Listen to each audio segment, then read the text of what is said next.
So hello guys, आप सभी का आपके अपने चैनल पोर्टल एक्सप्रेस में एक बार फिर से स्वागत है। तो आज का हमारा क्वेश्चन है right a programme to enter the following record in a binary file.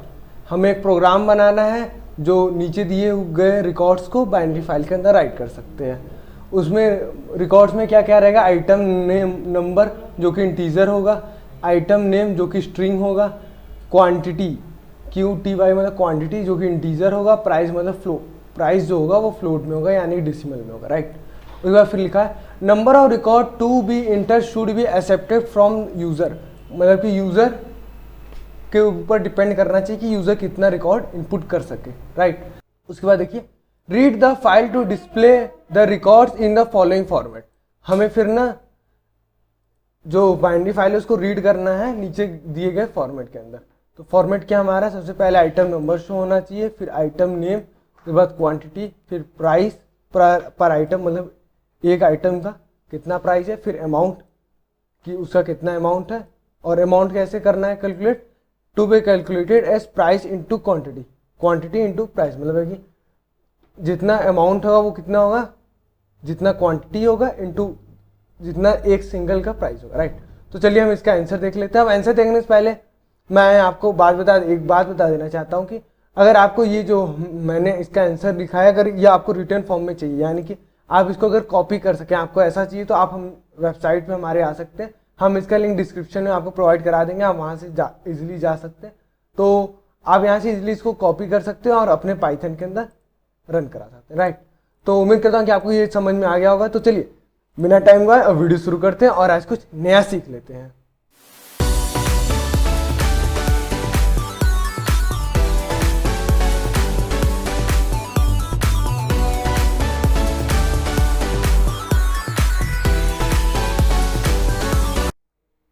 तो सबसे पहले हमने क्या किया? Import pickle. पिकल क्या है? एक पैकेज है जिसके अंदर हम बाइनरी फाइल को एक्सेस कर सकते हैं, बाइनरी फाइल को रीड या राइट कर सकते हैं, राइट।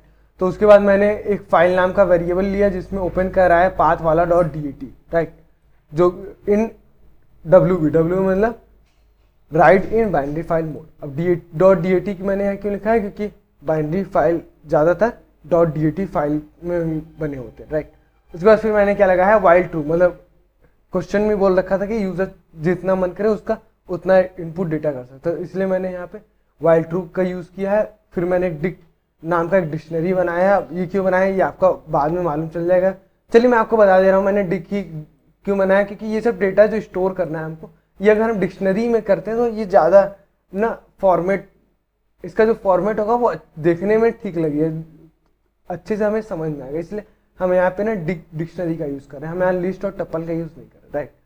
तो देखिए मैंने क्या करवाया, फिर उसके बाद आइटम नंबर जो कि एक इंटीजर होगा यूजर से इनपुट कराया, उसके बाद आइटम नेम जो आइटम का नेम है वो इनपुट कराया, फिर क्वांटिटी इनपुट कराई है, उसके बाद फिर प्राइस एक आइटम की, राइट।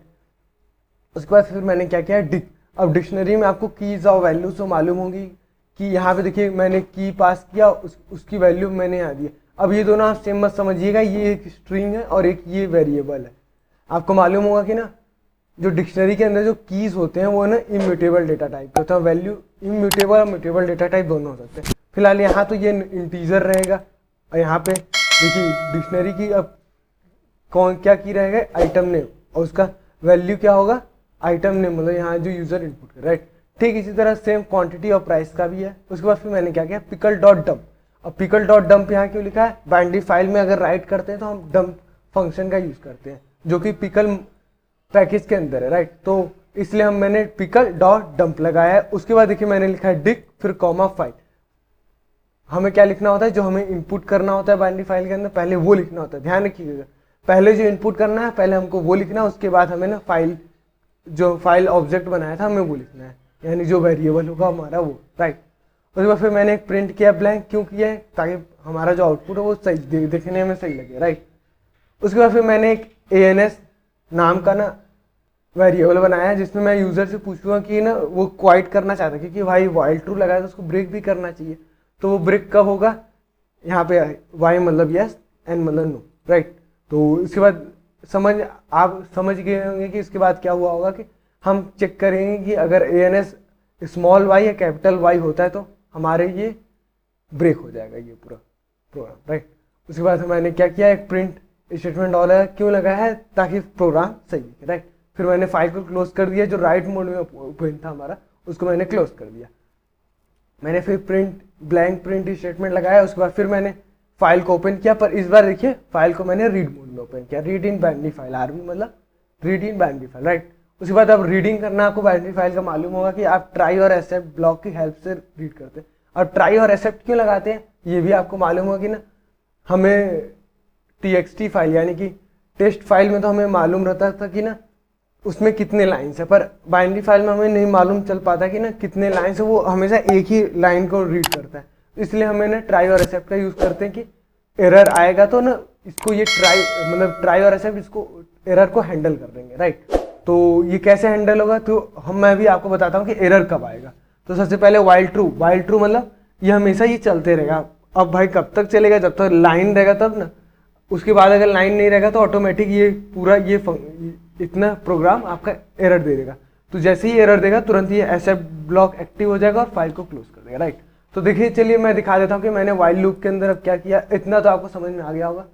तो वाइल लूप के अंदर मैंने क्या किया है कि एक डिक नाम का एक वेरिएबल बनाया जिसमें लोड कर रहा हूँ। अब बाइनरी फाइल को रीड कैसे करते हैं, पिकल डॉट लोड, और फिर लोड फंक्शन के अंदर हमें फाइल का ऑब्जेक्ट देना होता है, राइट, जो हमने ऑब्जेक्ट बना रखा था। फिर मैं प्रिंट कर रहा हूँ, और प्रिंट क्या कर रहा हूँ, आइटम नंबर जो कि क्वेश्चन में दिया हुआ है, ठीक उसी तरह मैं प्रिंट कर रहा हूँ। फिर यहाँ ये जो स्लैश है, ये स्लैश नहीं होता है, ये अपोजिट स्लैश होता है, स्लैश टी, इसका मतलब होता है टैब, राइट। तो इससे क्या होगा कि देखने में हमारा प्रोग्राम मतलब जो आउटपुट आएगा वो ठीक लगेगा। उसके बाद मैंने डिक्शनरी की, अब मैंने यहाँ पे कीज देखिए पास किया था आइटम में, ये दोनों सेम होना चाहिए, यहाँ पे और यहाँ पे दोनों सेम होना चाहिए। तो आइटम नंबर जो वहाँ पे मैंने लिख रखा था वही मैं यहाँ लिखूंगा, तो इससे क्या होगा कि इसकी वैल्यूज आएगी। ठीक इसी तरह इन तीनों केस में भी मैंने वही किया है। अब अमाउंट के अंदर बात देखने वाली बात है कि इसमें मैंने क्या किया कि डिक क्वांटिटी जो इसकी वैल्यू होगी इनटू जो डिक प्राइस की वैल्यू होगी, जो प्राइस में मैंने भाई जो वैल्यू स्टोर किया होगा यूजर ने किया होगा वो दोनों इनटू होकर के आ जाएंगे, तो हमारा अमाउंट वो शो हो जाएगा, राइट। उसके बाद मैंने एक प्रिंट स्टेटमेंट और लगाया, अब इसका मतलब मैं बार बार बता दिया हूँ। तो उसके बाद एक्सेप्ट लगा के मैंने फाइल को क्लोज कर दिया। तो चलिए मैं आपको प्रोग्राम को आउटपुट दिखा देता हूँ जिससे आपको अच्छे से क्लियर हो जाए। तो आइटम नंबर इनपुट कर रहे हैं, तो रेंडमली हम कुछ भी इनपुट कर देते हैं। आइटम नेम में चलिए हम 5 इनपुट कर देते हैं, क्वांटिटी में, और प्राइस हमें डेसिमल में भी दे सकते हैं, तो डेसिमल में लिख देता हूँ। अब नो, ठीक है, इसी तरह मैं और भी डेटा इनपुट करके तब आपसे मिलता हूँ।